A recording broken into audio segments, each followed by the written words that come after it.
Amen, tonitruant dans ce lieu. Des Amen, alléluia, qui brise le plafond de verre. Alléluia, êtes-vous prêts pour la parole de Dieu dans ce lieu? Amen, j'aime ça, j'aime ça.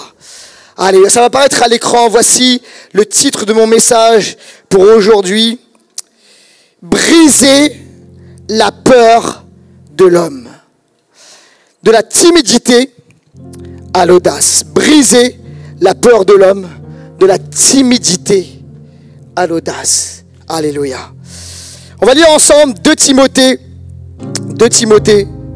chapitre 1, versets 6 à 8. 2 Timothée, chapitre 1, versets 6 à 8. Voici ce qu'il est écrit. On va se lever pour la lecture de la parole, s'il vous plaît. Aujourd'hui, je déclare que l'esprit de peur de l'homme, ça va être brisé dans le nom de Jésus. Tu vas sortir libre, je te le dis, au nom de Jésus. Voici ce que déclare la parole de Dieu dans 2 Timothée, chapitre 1, versets 6 à 8. C'est pourquoi je te le rappelle. Ranime la flamme du don de Dieu que tu as reçu lorsque j'ai posé mes mains sur toi.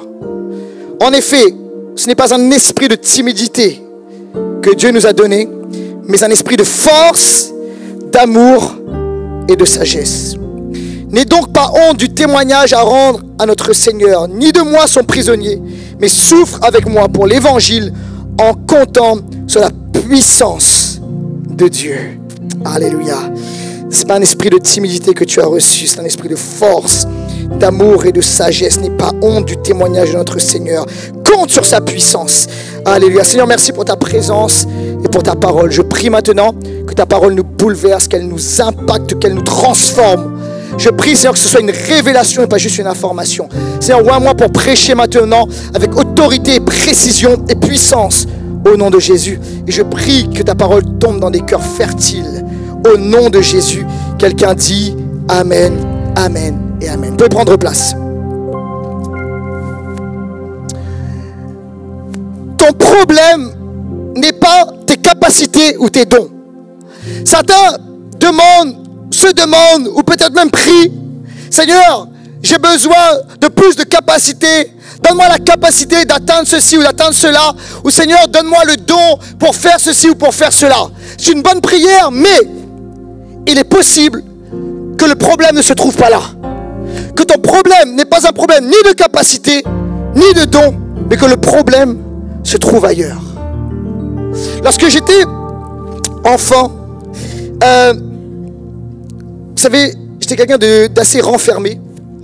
Et j'avais extrêmement peur de parler en public. Extrêmement peur. Et je me souviens, sur mes bulletins scolaires, il y avait écrit, c'était bien à l'écrit, très bien à l'écrit.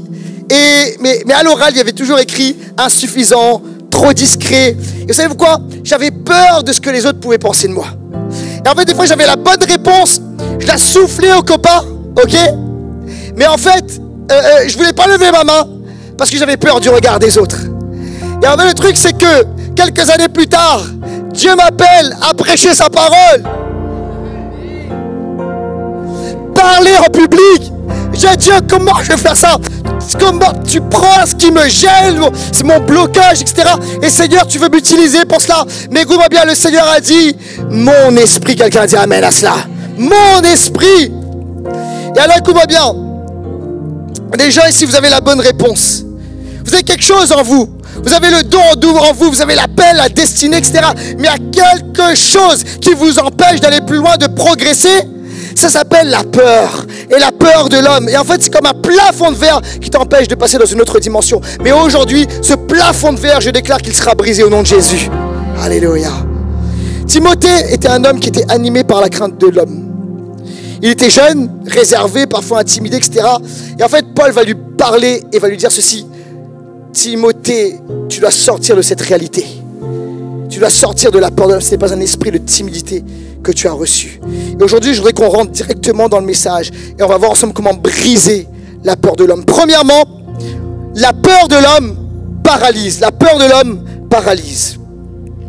Pourquoi Timothée avait besoin de ranimer le don? En fait, Timothée avait le don. Il avait le don de prêcher, d'enseigner. Il avait reçu le don apostolique.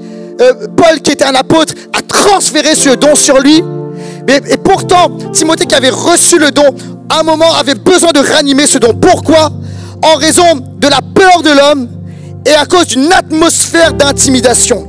En fait, la peur et la timidité, littéralement, le paralysaient. Et en fait, écoute-moi bien, la peur de l'homme paralyse. Tu sais, ça te glace, ça te bloque, ça t'empêche d'agir. Ce n'est pas une question de don, c'est une question de peur qui te paralyse et qui te bloque. Et en fait, Paul dit ceci, la timidité, il parle d'un esprit de timidité. Et le mot en grec, c'est délia. Et ça signifie, ça va apparaître à l'écran, crainte, timidité, frayeur et même lâcheté. Et en fait, écoute-moi bien, c'est juste fou. Mais Timothée, qui avait reçu le don de Dieu, à cause de la peur de l'homme, vivait une réalité de lâcheté. Il avait reçu la puissance de Dieu, il avait reçu le don, et pourtant, il était comme paralysé à cause de la peur de l'homme. On va regarder un peu la timidité de Timothée. Vous êtes toujours avec moi, Église? Église, t'es avec moi? Dis amen, c'est avec moi. Ok, écoute-moi bien. Le problème avec Timothée avait un tempérament réservé. Tu vas dire, mais est-ce que j'ai un tempérament réservé, ça veut dire que Dieu ne peut pas m'utiliser? Attends une seconde, attends. Timothée avait un tempérament réservé. Même l'apôtre Paul va dire aux Corinthiens, s'il vient chez vous, faites en sorte qu'il soit sans crainte. Tu sais, qu'il soit sans... Tu sais, des fois pour des personnes, tu n'as pas besoin de dire qu'il soit sans crainte. Tu es d'accord avec moi ou pas? Et on connaît tous quelqu'un qui connaît quelqu'un, peut-être pas toi, hein, d'accord? Mais quand tu arrives dans un endroit, tu sais, tu crains pas. C'est vrai ou pas? C'est ton tempérament. L'apôtre Paul dit aux Corinthiens, pour Timothée, faites en sorte qu'il soit sans crainte, que tout se passe bien. Mettez-le bien, d'accord? Ensuite, Timothée était jeune. L'apôtre Paul va dire dans 1 Timothée chapitre 4 verset 12 que personne ne méprise ta jeunesse, sois un modèle. Donc en fait, Timothée était dans une église impressionnante, c'est l'église d'Éphèse, ok? Et il était là jeune, peut-être jeune dans le ministère, jeune en âge. Et peut-être que certains, comment dirais-je, méprisaient sa jeunesse. Et sa jeunesse pouvait être une source d'intimidation, de timidité, d'insécurité dans le ministère. Ensuite, Timothée dans un contexte difficile. Il vivait dans un contexte difficile. Au moment où l'apôtre Paul écrit à Timothée, il y a la persécution qui frappe. Paul est à ce moment-là en prison à Rome. Il vit la persécution sous l'empereur Néron. Et la persécution s'intensifie. Être chrétien, ça veut dire que ça devenait dangereux. Et le courage de Timothée là pouvait s'affaiblir. Et ensuite, il y avait le poids du ministère. Il était responsable d'une église, Éphèse, confronté à des faux docteurs, des tensions internes, une grande ville païenne. La charge spirituelle pouvait écraser son zèle. Et en fait, tout ça fait que Timothée pouvait être écrasé et pouvait avoir cette peur de l'homme. Et regardez ce que va dire ici l'apôtre Paul. Il va dire ceci. On l'a lu ensemble, de Timothée chapitre 1 verset 8. N'aie donc pas honte du témoignage, dites avec moi honte, à rendre du Seigneur, ni de moi son prisonnier, mais souffre avec moi pour l'évangile en comptant sur la puissance de Dieu. Écoute-moi bien, Église. Le Seigneur ici va connecter la notion de honte et la notion de puissance. Vous êtes là ou pas? Ok? Il dit n'aie pas honte. Il dit mais compte sur la puissance de Dieu. Et on retrouve cette notion ailleurs. 2 Timothée chapitre 1 verset 12. Voilà pourquoi j'endure toutes ces souffrances. Je n'ai pas honte. Dis avec moi, je n'ai pas honte. Car j'ai cru et je suis persuadé qu'il a la puissance, dites avec moi la puissance, de garder le dépôt qu'il m'a confié jusqu'à ce jour-là. Romains chapitre 1 verset 16. Je n'ai pas honte de l'évangile de Christ. C'est la puissance de Dieu pour le salut de quiconque croit, de tout homme qui croit, le juif d'abord, mais aussi le non-juif. Donc en fait, l'apôtre Paul connecte ces réalités. La honte et la puissance. Est-ce que vous savez pourquoi? Écoute-moi bien. La honte, le fait d'avoir honte, en fait, en grec, le fait d'avoir honte, c'est être honteux, ça signifie rougir. Tu sais, quand tu as une situation qui te bloque, tu rougis, tu peux plus. Ok? Et en fait, l'apôtre Paul dit ceci. La honte ici, la peur de l'homme, ça vient paralyser et empêcher la puissance de Dieu de se manifester à travers toi. Vous êtes là ou pas? C'est la raison pour laquelle l'ennemi va utiliser la peur. C'est la raison pour laquelle l'ennemi va utiliser la honte. Écoute-moi bien, Timothée vivait dans ce contexte-là. L'ambiance, l'atmosphère était une ambiance, une atmosphère d'intimidation. Lui-même, il y avait des combats à l'extérieur avec la persécution, des combats à l'intérieur dans l'église, probablement des personnes qui voulaient l'impressionner, des faux docteurs. Il y avait son propre tempérament, il y avait sa jeunesse. Et en fait, écoute-moi bien, l'ennemi avait pour projet ici d'éteindre la puissance de Dieu en amenant la peur et la honte sur Timothée. Vous êtes là ou pas? Et en fait, l'ennemi va utiliser le même procédé pour toi. Tu as reçu des choses de la part de Dieu, des dons en appel, et l'ennemi va essayer d'utiliser la puissance de la peur de l'homme, l'intimidation, pour te paralyser, pour te bloquer, pour t'empêcher d'agir et entrer dans le plan et dans la destinée que Dieu a pour toi. Écoute-moi bien, regarde ça. La puissance de la peur de l'homme, c'est quelque chose qui est sérieux. Pendant 40 jours, pas n'importe qui, des guerriers de l'armée d'Israël, pendant 40 jours, ils ont été comme glacés, paralysés, intimidés, liés. Devant qui? La puissance même de la peur. Goliath qui arrivait, la Bible dit le matin et le soir, pour rappeler un guerrier et les intimider. Pendant 40 jours, pas un jour, pas 2 jours, pas 3 jours. Et ces gars-là étaient des guerriers. Ces gars-là avaient fait des combats. Ces gars-là avaient mené des expéditions. Ces gars-là connaissaient l'art de la guerre. Mais face à la puissance d'intimidation, ils ne bougeaient pas. Ils étaient comme paralysés. Quelqu'un me suit dans ce lieu? Écoute-moi bien, l'ennemi veut utiliser la même stratégie avec toi. Te paralyser, te bloquer, t'empêcher. Ce n'est pas une question de don ou de capacité, c'est une question de puissance, de peur.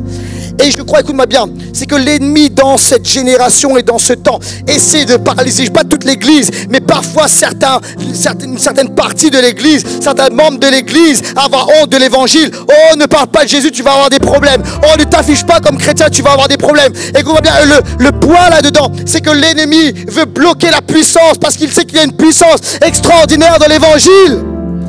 Et si tu commences à sortir, à enlever le vêtement de la peur, oh, tu es dangereux. Tu es dangereux. Quelqu'un reçoit le message dans ce lieu? Alors l'ennemi va utiliser l'intimidation, la peur. Il va essayer de te bloquer. Et les amis, c'est quelque chose qui est sérieux.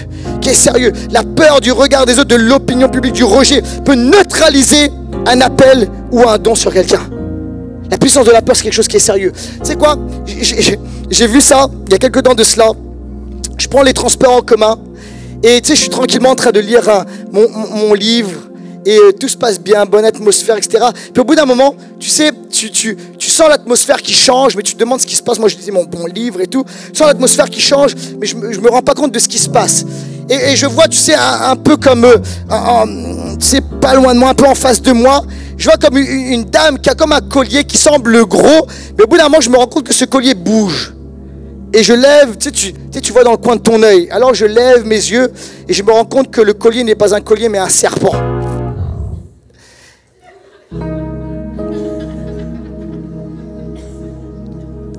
Écoutez, s'il y a des gens, là, vous avez emménagé à Paris ces derniers temps, écoute, il y a toutes sortes de choses qui se passent en région parisienne, d'accord? Et alors, le collier, en fait, elle avait un serpent, elle a sorti un serpent, elle avait un serpent autour du cou. Et en fait, tu sais ce qui se passe? Tout autour d'elle, ça s'est libéré. Tu sais, des fois, tu ne trouves pas de place dans les transports en commun, mais là, il y avait de la place! Et alors, je dis, qu'est-ce que je fais? Tu sais, quand tu vois, c'était pas un petit serpent, c'était un gros serpent quand même, tu vois? Et là, je dis, qu'est-ce que je fais? Et tu sais, je dis, Laurent, t'es un bonhomme. Tu bouges pas. Et alors je dis, je bougerai pas. Je dis, je bouge pas, ok? Mais tu sais ce qui se passe? La vérité, c'est que je n'ai pas pu lire une ligne de plus de mon livre. Tu sais, tu fermes ton livre et tu bouges pas trop quand même. Les amis, ça m'a paralysé. Tu sais, quand tu vois un serpent dans les transports en région parisienne, je t'assure que ça te paralyse. Et tu vois, l'ennemi est un serpent. L'ennemi est une bête sauvage. Vous êtes là ou pas? Et en fait, l'ennemi utilise des stratégies de paralysie, d'intimidation pour t'empêcher de continuer et d'avancer. Ok? et il va te bloquer, il va te paralyser. Et en fait, si tu rentres dans sa stratégie, écoute-moi bien, tu as pu recevoir le don le plus extraordinaire de la part de Dieu, le plus grand appel. Écoute-moi bien, tu vas rester stérile. Alors il faut que tu sortes de là. Il faut que tu sortes de là. Et le Seigneur veut t'amener de passer, tu sais, de cette réalité de la peur, etc., de la crainte, de l'intimidation. Et tu dois entrer dans l'audace au nom de Jésus.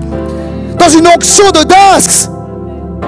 Il est temps aujourd'hui, en 2025, qu'en tant qu'église, ou toi peut-être qui ne connais pas Jésus, tu passes d'une vie d'intimidation. On a placé des paroles de mort sur toi. Il y a des gens ici dans ce lieu. On a placé des paroles de mort, d'intimidation. On a fait des choses sur vous et ça vous a comme bloqué. Intimidé. Ça a créé de la peur. Ça vous empêche d'avancer. Et ça fait des années que tu essaies d'avancer, mais il y a quelque chose qui dit, je ne peux pas. Je ne peux pas. Et le Seigneur veut t'amener à sortir maintenant de cela. Il veut te faire passer de l'intimidation à une onction d'audace au nom de Jésus. Alléluia. Et c'est ce qui convient aux enfants de Dieu. C'est ce qui convient à ceux qui marchent avec Jésus. Quelqu'un a dit amen à cela. Alors on doit commencer à changer notre mindset. On doit commencer à prier de manière audacieuse. On doit commencer à faire des requêtes audacieuses. Quelqu'un a dit amen à cela. On doit commencer à avoir des projets audacieux. Laisse-moi entendre un bon amen s'il te plaît. Deuxièmement, comment tu fais pour cela? Deuxièmement, écoute-moi bien. Tu n'as pas besoin de motivation, mais d'onction. Je vais le redire. Tu n'as pas besoin de motivation, mais d'onction. Pour briser la peur de l'homme, la solution n'est pas un discours de motivation, tu sais, en mode coach de foot. Tu sais, j'aime le foot, j'aime le coaching dans le foot, mais tu n'as pas besoin de ça. Les gars, il y a des gars qui sont des sportifs ici. Intensité, tu n'as pas besoin qu'on dise agressivité, qualité. Tu n'as pas besoin de ça. Tu vois ce que je veux dire? Parce que c'était ça. Tu sais, on est dans le naturel. Tu es là ou pas? Tu es dans la boxe, hey, fais plus, sois plus fort, sois un homme, sois ceci, sois une vraie femme. Je sais pas, tu vois ce que je veux dire? Lève-toi. Tu sais, on a beau te le dire, j'y arrive pas. Vous êtes là ou pas? Pourquoi ça marche pas? Il y a des gens, peut-être vous avez essayé, j'y arrive pas. Pasteur, j'y arrive pas. Tu sais pourquoi? Parce que le problème n'est pas un problème de motivation. Tu n'as pas besoin d'un motivational talk. Tu n'as pas besoin de là, on y va. Non, on n'y va pas. Tu n'as pas besoin de ça. Tu n'as pas besoin de motivation, tu as besoin d'onction. Tu sais pourquoi? Je vais te dire pourquoi. En fait, la peur de l'homme qui paralyse est spirituelle. Ce n'est pas, dit l'apôtre Paul, un esprit de timidité. Dis avec moi un esprit. L'apôtre Paul parle ici de rouard, d'esprit, de puissance. Il dit que ce n'est pas un esprit de timidité que Dieu nous a donné, mais un esprit de force, d'amour et de sagesse. Et en fait, l'apôtre Paul établit quelque chose qui est important ici. Il dit en fait, écoute-moi, tu ne vas pas combattre la peur de l'homme, Timothée, avec tes propres forces. C'est pas en te motivant le matin, je vais réussir, je vais y aller. C'est moi l'apôtre d'Éphèse, je suis one. Non, je vais y aller. C'est pas ça, Timothée. Timothée, écoute-moi bien. Ce n'est pas un esprit de timidité. Le combat est spirituel. Tu sais, à un moment, tu peux dire à Élie, Élie, lève-toi, Élie, le prophète. C'est rien. Comment ça se fait? Tu as combattu 450 prophètes de Baal. Excusez-moi, les sœurs, les dames dans ce lieu, mais Jézabel, t'as combattu 450 bonhommes. Désolé, mais la Jézabel, c'est rien normalement. Lève-toi. Tu sais, Dieu aurait pu lui dire, écoute-moi bien, où était Dieu? Il n'était pas dans le feu, il n'était pas dans le vent. Il n'était pas, tu sais, dans la motive, let's go. Non, à ce moment-là, non. Il était dans le souffle. Il était dans l'esprit. Pourquoi est-ce que Élie a eu peur de Jézabel? On a dit, il a affronté 450 prophètes de Baal. Et là, il était intimidé, paralysé, bloqué. Pourquoi? Tu sais pourquoi? Parce que Jézabel n'était pas juste une femme. Jézabel est une puissance spirituelle. Et la Jézabel à l'époque d'Élie était littéralement une sorcière de haut rang. C'est la raison pour laquelle Élie n'a pas juste affronté une personne physique, il a affronté littéralement une puissance d'intimidation et de peur. T'es là ou pas, église? T'es avec moi ou pas, église? En fait, écoute-moi bien, c'est la puissance même de Goliath. Goliath était un géant, issu d'une femme et d'une puissance spirituelle. Certains disent, oh, c'est quoi? C'est de la science-fiction, Laurent. Ok, c'est dans la Bible. Donc en fait, écoute-moi bien, c'est une puissance d'intimidation. Et la puissance d'intimidation se manifeste dans le naturel, de manière physique, mais son origine est spirituelle. Tu entends ça ou pas? C'est la raison pour laquelle si tu es juste dans le naturel, ça ne marchera pas. En fait, il y a une réalité spirituelle. Et en fait, c'est là où tu dois changer ta façon d'aborder les choses. Et l'apôtre Paul a dit ceci: ce n'est pas un esprit de timidité que tu as reçu, mais un esprit de force, d'amour et de sagesse. Donc l'audace ne vient pas de soi, mais l'audace vient de cet esprit, de l'esprit de Dieu, qui va te donner la puissance, qui va te donner l'amour et la sagesse. Écoute-moi bien, l'audace de Timothée, dont avait besoin Timothée, ce n'était pas dépendant de sa personnalité. Vous êtes là ou pas? Il y a des gens, vous êtes des introvertis, et croyez-le ou pas, ça veut dire, on ne croit pas Laurent, je vous assure, moi je suis un introverti. Moi, tu sais ce que j'aime? Moi, j'aime être chez moi. Tu sais, un livre, mon café, tu vois, je suis bien comme ça. Tu vois, je suis un solitaire, je suis un introverti et tout. Je dis, Laurent, comment ça se fait? Demande à Jésus. Et en fait, écoute-moi bien, c'est pas dépendant de ta personnalité. Tu dis, je peux pas, c'est pas ma personnalité. Le Seigneur dit, je te parle pas de ta personnalité, je te parle de la puissance du Saint-Esprit. Et ici, Timothée, écoute-moi bien. Ce que dit l'apôtre Paul à Timothée, je te parle pas de ta personnalité, Timothée. Je te parle de l'esprit. Parce qu'en fait, c'est un combat d'esprit à esprit. C'est une réalité spirituelle. Écoute-moi bien, lorsque tu as l'esprit de Dieu, peu importe l'esprit qui est devant toi, ça fuit. Je vous raconte cette histoire. Première fois que de moi-même je fais une délivrance. Tu sais, à impulsion, on croit que Jésus libère de la puissance démoniaque. Et on libère les captifs. Et on le fait littéralement. Mais il y a quelques années de cela, j'y croyais, mais on ne le faisait pas. Et à un moment, tu sais, j'y avais pas. Peut-être tu dis, ah ouais, mais toi tu viens des îles, Laurent, tu as un goût pour ça. Pas du tout. Pas du tout. Ok, moi j'ai grandi ici en région parisienne et tout. Tu vois, moi les histoires de démons et tout, j'ai entendu parler, mais moi, tu sais, on m'en parle, mais si je le fais pas, ça me va. Tu comprends?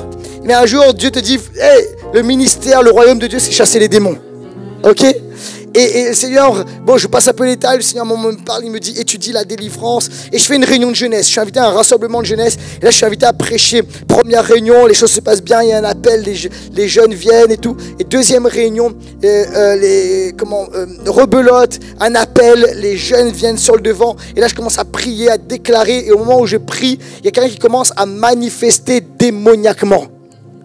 Et en fait, tu sais, donc il y avait des responsables de jeunes qui étaient là, mais entre guillemets, j'étais le pasteur le plus ancien parmi tous ceux qui étaient là. Donc ils me regardent tous.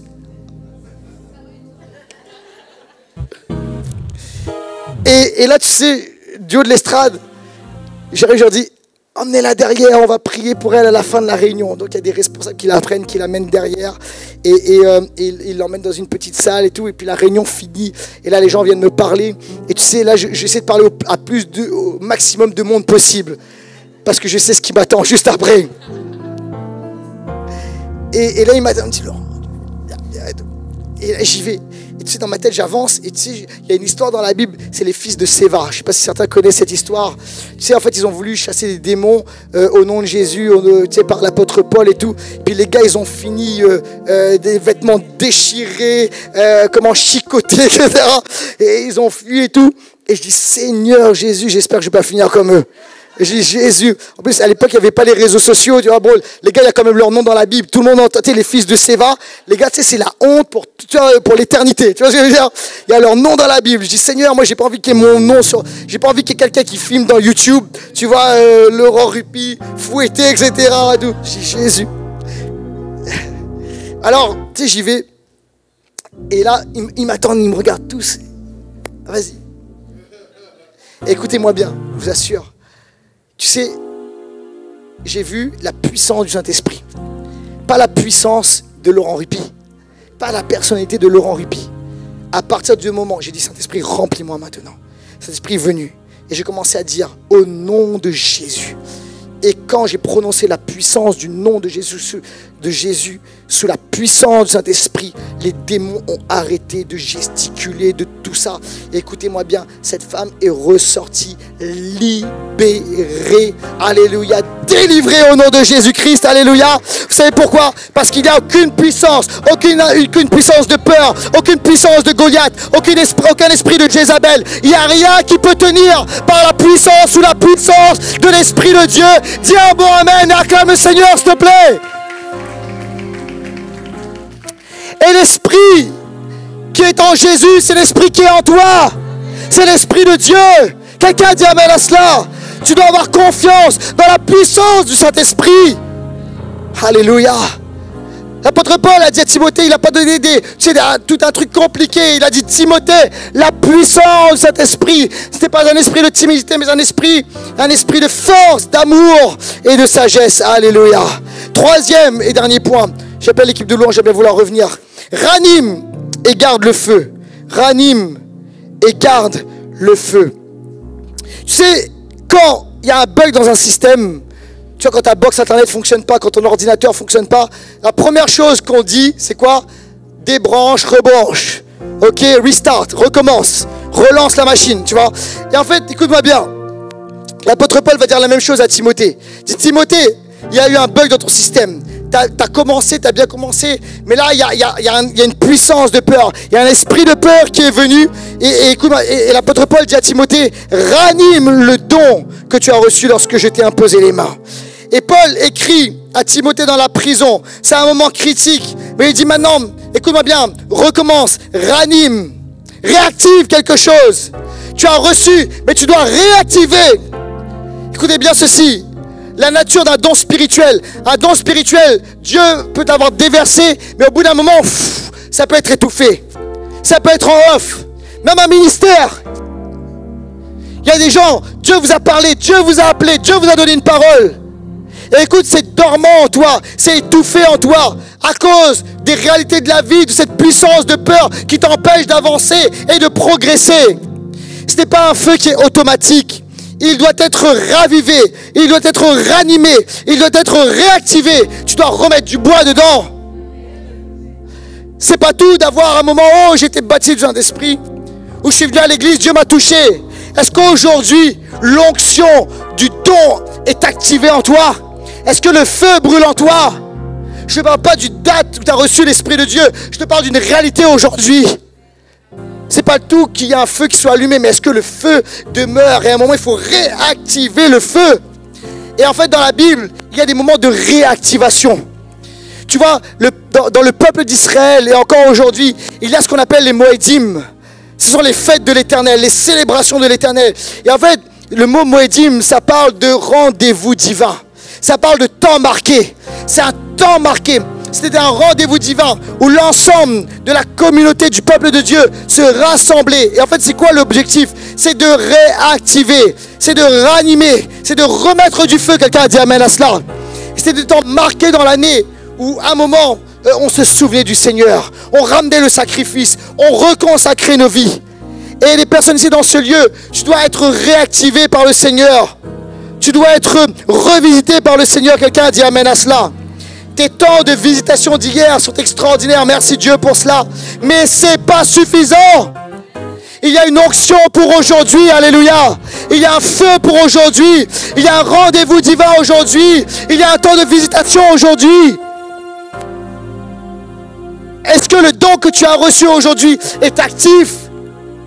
Est-ce que le don que tu as reçu aujourd'hui est vitalisé?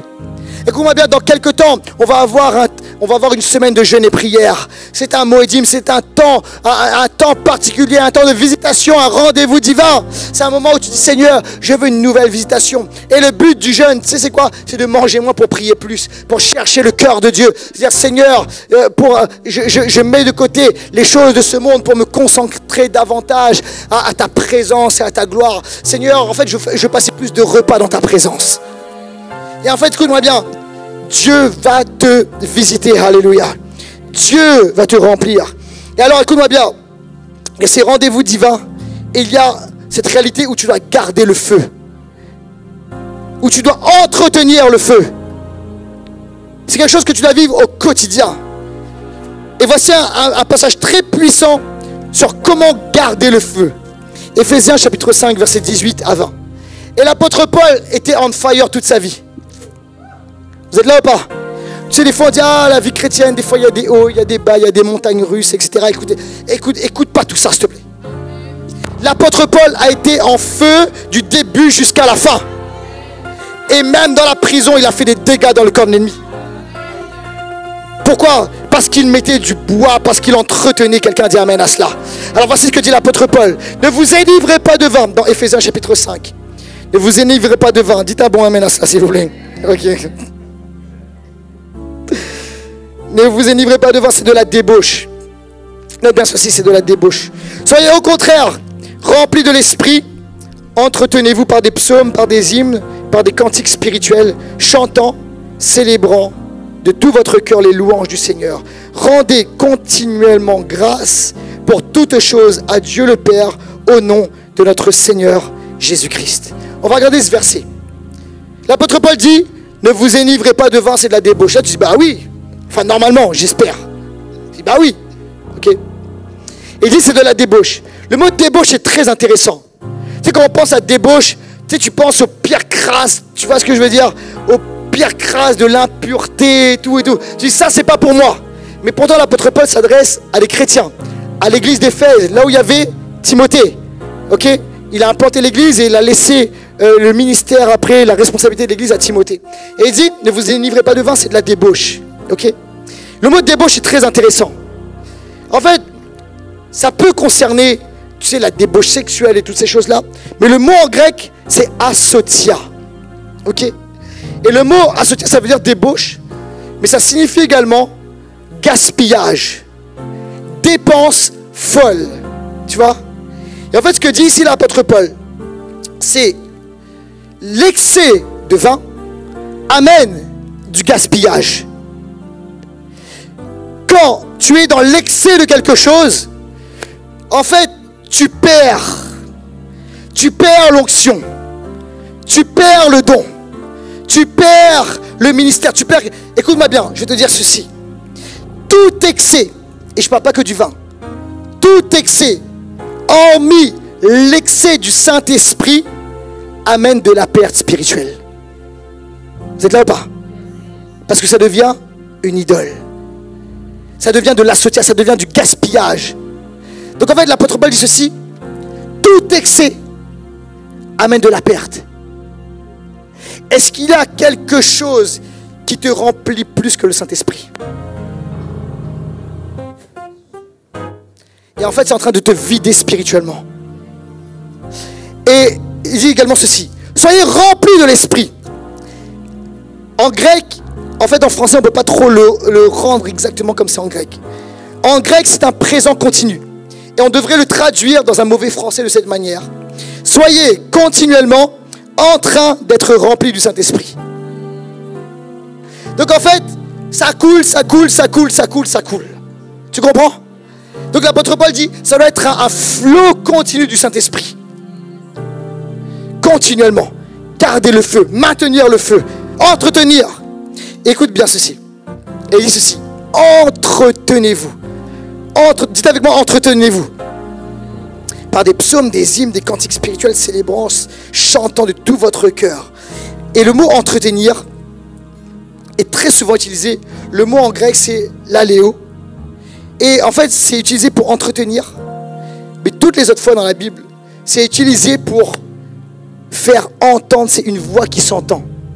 C'est émettre un son. C'est parler. Utiliser la langue, la faculté de parole. C'est émettre des sons articulés. Écoute-moi bien. L'apôtre Paul dit ceci à Timothée: pour entretenir, il faut qu'il y ait un son qui sorte de toi. Et c'est pas compliqué. C'est pas difficile. Il dit quelque chose de très simple. Toi tu dis, mais qu'est-ce que je dois faire? Est-ce qu'il y a un truc compliqué? L'apôtre Paul dit, non, c'est simple. Laisse sortir un son. Quel son? Le son de la louange. le son des chants, le son des psaumes, le son de l'adoration. Écoute-moi bien, tu ne dois pas le garder à l'intérieur. Tu dois faire sortir ce son. Et je t'assure, écoute-moi bien. Tu sais pourquoi, même, il y a des moments où oui, David a péché, etc. Mais tu sais pourquoi il a quand même maintenu le feu. Tu sais pourquoi il a remis du bois. Parce que c'était quelqu'un qui laissait sortir le son de la louange. Et lorsque tu loues Dieu, tu sais ce qui se passe. Il y a une onction qui vient sur toi. Il y a des forces qui viennent sur toi. Il y a la gloire de Dieu qui vient sur toi. Dis un bon amen à cela, s'il te plaît. Et en fait, l'esprit commence à te saisir. Mais tu dois laisser sortir un son. Quelqu'un a dit amen à cela. Écoute, quel son sort de ta bouche? Qu'est-ce qui sort de ta bouche? Est-ce que c'est des paroles de murmure, des paroles, tu sais, négatives? C'est-à-dire, dit, tu dois transformer ça par des chants de louange. Quelqu'un dit amen. Écoute-moi bien. Tu sais pourquoi à un moment, tout a switché lorsque le Saint-Esprit est descendu le jour de la Pentecôte? Parce qu'un son est sorti. C'était pas juste un feu, il y a un son qui est sorti de là. C'est le son du ciel, alléluia. Écoute-moi bien. L'église, certes, avait vu Jésus ressuscité, mais malgré cela, l'église était encore enfermée. L'église n'est pas encore partie envahir les rues. Écoute-moi bien, il y a eu un avant et un après la Pentecôte. Lorsque le Saint-Esprit est descendu, l'apôtre Pierre qui a renié Jésus et l'apôtre Pierre qui a prêché Jésus. Pourquoi? Parce que le Saint-Esprit l'a rempli et le son des langues. Et en fait, les gens disent quels sont? On les entend dire les merveilles de Dieu, les louanges de Dieu dans notre langue maternelle. Alléluia. Écoute-moi bien. Et quand tu commences à psalmodier en esprit, à laisser sortir un son en esprit, le Seigneur vient donner des forces. Il vient te renouveler. Et l'esprit de peur est dégagé. Alléluia. Et tu brises, alléluia, la puissance de la peur. Quelqu'un a dit amen à cela. C'est la raison pour laquelle laisse sortir des louanges en esprit, en langue. Et tu vas être libéré de la puissance de la peur, je te le dis. Ça va sortir au nom de Jésus. Alléluia. Alors je me souviens, lorsque le Saint-Esprit est descendu sur moi, il y a eu un avant et un après. Il y avait cette timidité qui était sur moi, cette peur. Et je me souviens lorsque le feu de l'Esprit est descendu sur moi. C'est un moment très simple. C'était un dimanche après-midi, une petite réunion. Je n'étais même pas encore baptisé d'eau. Et le pasteur dit, pour tous ceux qui veulent recevoir le Saint-Esprit, montez. Je dis, pasteur, je ne suis pas encore baptisé d'eau. Il me dit, c'est pas grave, tu peux venir. Et alors, il a posé ses mains sur moi. Et la puissance du Saint-Esprit est descendue. La puissance de feu est descendue sur moi, alléluia. Et il y a eu un son qui est sorti. Écoutez bien, le Laurent qui avait peur, parler en public, le Laurent qui était renfermé, il y a quelque chose. Et c'est pas ma personnalité, c'est la puissance de l'Esprit qui est descendue sur moi. Et le jour de mon baptême, tu sais, j'ai pu me tenir devant l'auditoire, raconter mon histoire. J'ai parlé de Jésus à mes copains, etc. Comment ça se fait? Écoute-moi bien, c'est à cause de la puissance de l'Esprit de Dieu. Et aujourd'hui, le Seigneur te dit, tu as besoin de l'Esprit de Dieu. Il est temps que tu sois libéré de la puissance de la peur de l'homme au nom de Jésus. Alléluia, on va se lever ensemble.